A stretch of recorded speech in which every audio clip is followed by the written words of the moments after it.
Bem-vindos à aula de número 246, iniciando o capítulo 30, a interferência na estrutura de preços.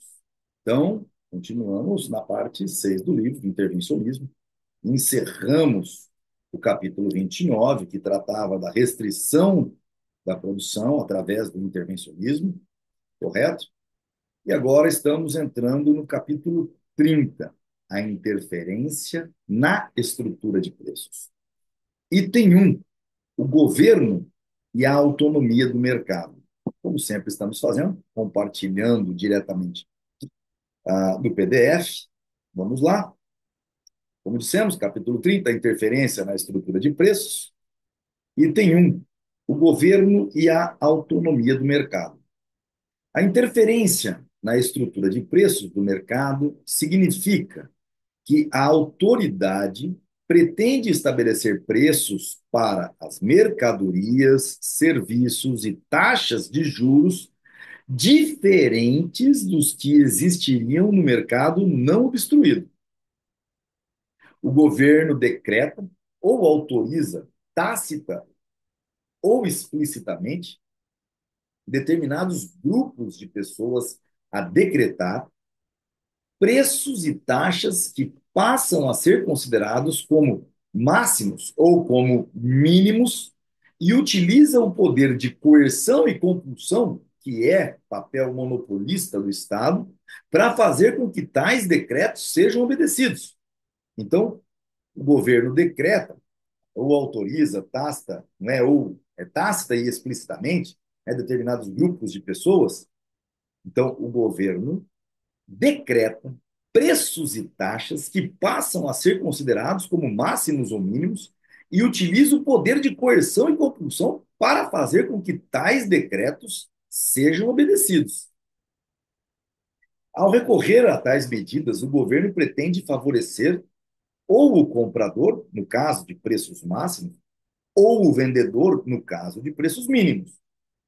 O preço máximo tem por objetivo possibilitar ao comprador adquirir o que deseja por um preço menor do que o que existiria no mercado não obstruído. O preço mínimo tem por objetivo possibilitar ao vendedor colocar a sua mercadoria ou os seus serviços por um preço maior do que o do mercado não obstruído. O trabalhador vende seus serviços. Quando ele tem um salário mínimo, o trabalhador está ganhando mais do que o livre mercado pagaria por ele.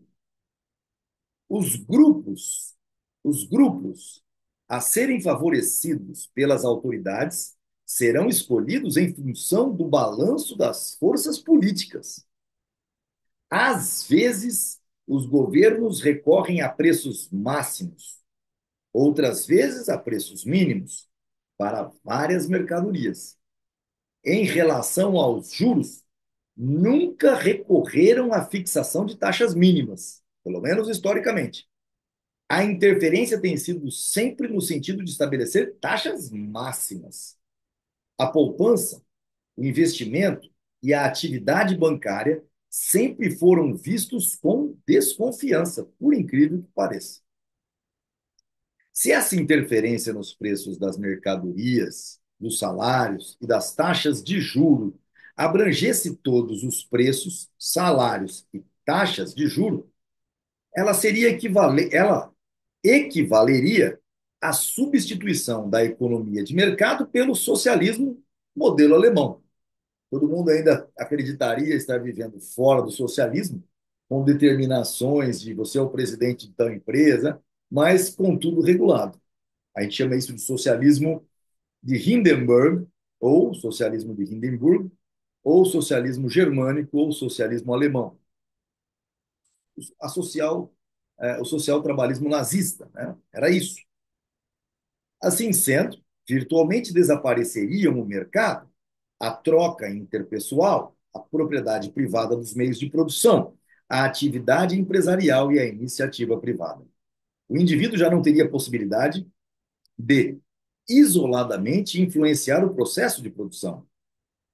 Todo indivíduo seria obrigado a obedecer às ordens de um comitê central de controle de produção. Aquilo que no conjunto dessas ordens é denominado de preços, salários e juros, já não são preços, salários e juros no sentido cataláctico desses termos. São meras determinações quantitativas fixadas pelo diretor, sem qualquer relação com o processo de mercado.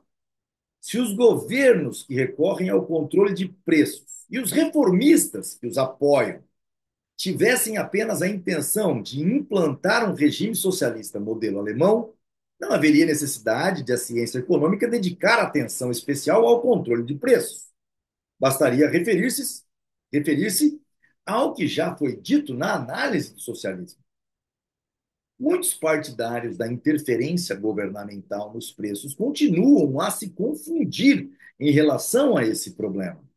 Não chegam a perceber a diferença fundamental entre uma economia de mercado e uma sociedade sem mercado. A inconsistência de suas ideias se refletem numa linguagem vaga e ambígua e numa terminologia confusa. Existem e sempre existiram partidários do controle de preços que se dizem a favor da economia de mercado. A gente está cansado de ver exemplos como esse. Aliás, se você sair na rua e falar que os preços estão subindo e que o Lula está errado por falar se está caro, não compra, e que, portanto, passa pela cabeça da população uma possibilidade do governo intervir nos aumentos de preço, vocês vão descobrir quão grandes são essas pessoas partidárias do controle de preços e que se dizem, numa mesma conversa, a favor da economia de mercado, da liberdade de mercado, o que é uma dicotomia sem tamanho. Afirmam sem rodeios que a fixação de preços, salários e taxas de juros pode fazer com que o governo atinja os seus objetivos, sem que com isso sejam abolidos o mercado e a propriedade privada dos meios de produção. Uma ideia estapafúrdia que termina onde estamos terminando hoje. Chegam mesmo a dizer que o controle de preços é o melhor, se não o único, meio de preservar o sistema de iniciativa privada e de evitar o advento do socialismo. Ficam indignados se alguém questiona a correção de sua doutrina e lhes mostra que o controle de preços, se não tornar as coisas piores, mesmo do ponto de vista dos próprios governantes e intervencionistas, conduz inevitavelmente ao socialismo. Alegam não serem nem socialistas nem comunistas e terem como objetivo a liberdade econômica e não o totalitarismo. Ou seja, são pessoas que não sabem nada de economia, tentando se demonstrar como conhecedores de tal coisa. São as convicções desses intervencionistas que devemos examinar. O problema é saber se é possível ao poder público atingir os seus objetivos ao fixar preços, salários e juros num nível diferente daquele que o mercado não obstruído determinaria e se isso para de pé. É fora de dúvida que um governo forte e decidido tem poder para estabelecer esses valores máximos e mínimos e para punir qualquer desobediência. Mas a questão não é essa. A questão é saber, recorrendo a esses meios, a autoridade poderá ou não atingir os seus objetivos. A história registra um grande número, um sem número, de tentativas de tabelamento de preços e de leis contra a usura. Para aqueles amigos que creem que usura é um pecado e que, quando chegam ao poder, se descobrem socialistas totalitários, porque na sua religião a usura é pecado, então eles têm que fazer algo para que ninguém cometa esse pecado, nem que seja a forceps, a força, essas pessoas são socialistas. Diversas vezes, imperadores, reis e ditadores revolucionários tentaram se intrometer com os fenômenos do mercado. Punições severas foram aplicadas aos comerciantes e agricultores que se recusaram a obedecer. Muitas pessoas foram vítimas de perseguições que contavam com o apoio entusiasmado das massas. Não obstante, todas essas tentativas fracassaram. A explicação desses fracassos, encontrada nos textos de juristas, teólogos e filósofos, coincide plenamente com as convicções dos governantes das massas. O homem, dizem eles, é intrinsecamente egoísta e pecador, e as autoridades, infelizmente, foram muito indulgentes na aplicação da lei, teria sido necessário mais firmeza e peremptoriedade por parte dos detentores do poder. Ou seja, como disse, aqueles que começam brandos, tentando fazer intervenção sem uma aplicação de punição da lei, como os conservadores pensam que poderiam, os teocratas, chega uma hora que as coisas se fracassam, não param de pé, e aí dizem eles: o homem é intrinsecamente egoísta e pecador. Então, as autoridades, infelizmente, foram muito indulgentes na aplicação da lei. Tinha que ter dado chicotada nas costas de quem aumentava preço, porque teria sido necessário realmente mais firmeza e peremptoriedade por parte dos detentores do poder. Então, todo socialista é um totalitário, não importa se ele está se arvorando de um bem maior que vem dos céus ou de um Geist qualquer aí da metafísica marxista. Foi em relação a um problema específico que, pela primeira vez, se percebeu a questão central a ser discutida. Há muito tempo que os vários governos vêm adotando a prática de degradar o meio circulante, desvalorizar o meio circulante. Essa degradação consistia em substituir uma parte do ouro e prata contidos nas moedas por outros metais mais baratos, ou então em reduzir o peso e tamanho das moedas, embora mantendo-lhes o mesmo nome e obrigando a que fossem aceitas pelo valor nominal. Por isso o termo valor nominal. Horas. Foi assim que começou a inflação, misturando metais porcarias junto à prata e o ouro para manter o mesmo peso, né? E assim as pessoas serem enganadas do material que ali estava, ou diminuindo a quantidade de prata, por exemplo. O dracma começou com um tamanho e terminou com outro, mas dizendo, ó, ele vale 20 dracmas, mas não em peso e não em prata como era antigamente.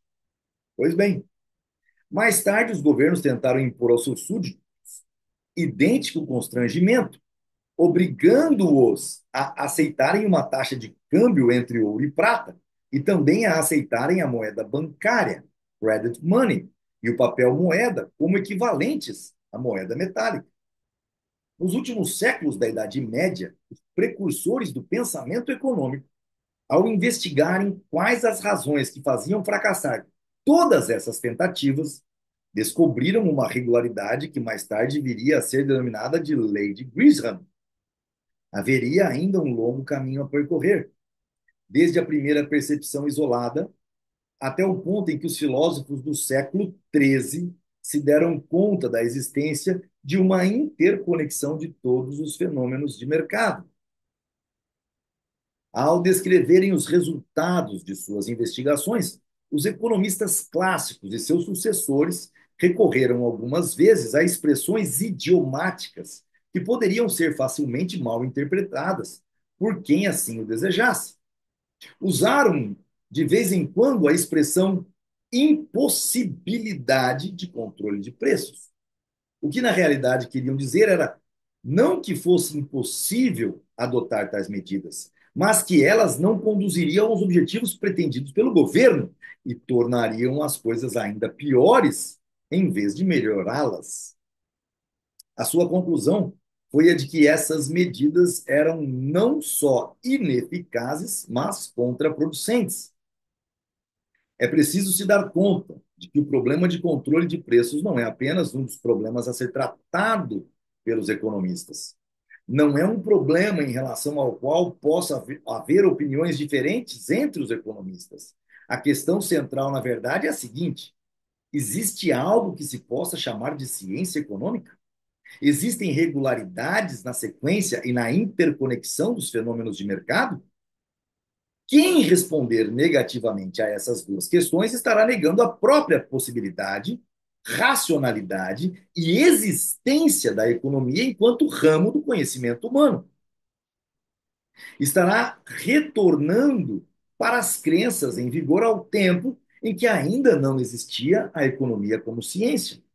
Estará dizendo que não existem leis econômicas e que preços, salários e juros também podem ser determinados fora do mercado. Estará afirmando que a polícia tem o poder de determinar, ad libitum, ou seja, ao seu bel prazer, os fenômenos de mercado. Um partidário do socialismo não precisa necessariamente negar a ciência econômica. Seus postulados não implicam forçosamente na indeterminação dos fenômenos de mercado.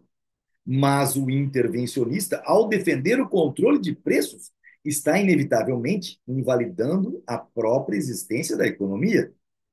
Onde as leis de mercado são negadas, não há lugar para a ciência econômica. A escola historicista alemã, pelo menos, era consistente ao condenar radicalmente a economia e ao pretender substituí-la pela Wirtschaftliche Staatswissenschaften, os aspectos econômicos da ciência política. O mesmo se pode dizer de muitos adeptos do fabianismo inglês que cria o PSDB, socialistas que hoje pularam do barco e estão indo para outros partidos, muitos para o PSD do Kassab, e do institucionalismo americano. Mas os autores que não rejeitam inteiramente a economia estão em contradição consigo mesmos ao afirmarem que podem atingir os seus objetivos usando o controle de preços. Os pontos de vista do economista e do intervencionista são logicamente irreconciliáveis. Não há conciliação possível entre o ponto de vista de um economista e de um intervencionista. Se só as circunstâncias do mercado podem determinar os preços, estes não podem ser manipulados ao sabor da compulsão governamental. Este é o ponto-chave. Um decreto do governo é apenas um dado a mais para ser processado pelo funcionamento do mercado. Não produz necessariamente os resultados que o governo desejava obter ao recorrer a ele. Pode ocorrer que o resultado final da interferência seja, do ponto de vista das próprias intenções do governo, ainda mais indesejável do que a situação existente que o governo pretendia alterar. Essas proposições não podem ser invalidadas simplesmente ao se colocar o termo lei econômica entre aspas e ao se criticar a própria noção de lei. Em relação às leis da natureza, temos consciência da inexorabilidade dos fenômenos físicos e biológicos e de que o agente homem tem de se submeter a essas regularidades se quiser ser bem-sucedido. Não adianta querer se jogar do 10º andar de um prédio sem sofrer as consequências. Em relação às leis da ação humana, devemos ter consciência de que também existe essa mesma inexorabilidade dos fenômenos no campo da ação humana e que, portanto, o agente homem terá de reconhecer a existência dessas regularidades se quiser ser bem-sucedido. As leis da praxeologia se revelam ao homem, pelo menos gênero de sinais com que se revelam as leis naturais. Ou seja, o fato de que o seu poder de atingir os fins escolhidos é um poder limitado e condicionado. Se não existissem as leis praxeológicas, o homem ou seria onipotente, ou jamais sentiria qualquer desconforto que não pudesse remover total e instantaneamente, ou não poderia agir de forma alguma. Essas leis do universo não devem ser confundidas com as leis do país. Leis universais da praxeologia não devem ser confundidas com as leis que legisladores de Brasília, pessoas, muitas delas abaixo da média intelectual do ser humano, ou seja, pessoas extremamente limitadas, colocam no papel. Com essas leis do universo não devem ser confundidas com as leis do país, feitas pelos homens, e nem com os preceitos morais adotados pelos homens. As leis do universo, por meio das quais a física, a biologia e a praxeologia nos proporcionam conhecimento, independem da vontade humana. São fatos ontológicos básicos que limitam rigidamente a capacidade de ação do homem. Os preceitos morais e as leis do país são meios pelos quais os homens procuram atingir certos fins. Se esses fins podem ou não ser atingidos dessa maneira, depende das leis do universo. As leis feitas pelo homem são convenientes quando são propícias à consecução desses fins e são contraproducentes no caso contrário. São passíveis de serem examinadas segundo sua conveniência ou inconveniência. Em relação às leis do universo, qualquer dúvida sobre a sua conveniência é supérflua e inútil. são o que são e se aplicam por si mesmas.